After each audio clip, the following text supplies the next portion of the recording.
লাকসামে সিতি-রিউ karate দো association এর ২৫তম প্রতিষ্ঠাবার্ষিকী উদযাপন। কুমিল্লা লাকসাম প্রতিনিধির পাঠানো রিপোর্ট। কুমিল্লার ঐতিহ্যবাহী সংগঠন লাকসাম সিতি-রিউ কারাতে দো অ্যাসোসিয়েশনের রজত জয়ন্তী উদযাপন উপলক্ষে শুক্রবার ২৪শে জানুয়ারি সন্ধ্যায় লাকসাম উপজেলা পরিষদ মিলনায়তনে লাকসাম সিতি-রিউ কারাতে দো অ্যাসোসিয়েশন এর ২৫তম বার্ষিকী উদযাপন অনুষ্ঠিত হয়েছে।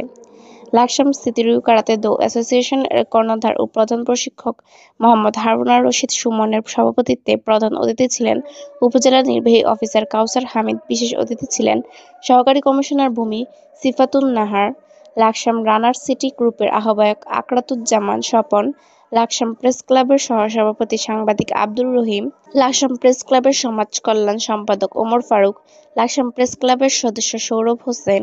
২৫তম প্রতিষ্ঠাবার্ষিকী উপলক্ষে বিভিন্ন প্রদর্শনীতে অংশ নেয় কারাতে শিক্ষার্থীবৃন্দ। প্রধান অতিথি কারাতে অ্যাসোসিয়েশনের সকল আয়োজনে সন্তুষ্টি প্রকাশ করে আগামী দিনে কারাতে উন্নয়নে সহযোগিতায় অঙ্গীকার করেন এবং ২৫তম প্রতিষ্ঠাবার্ষিকীর সফলতা কামনা করেন।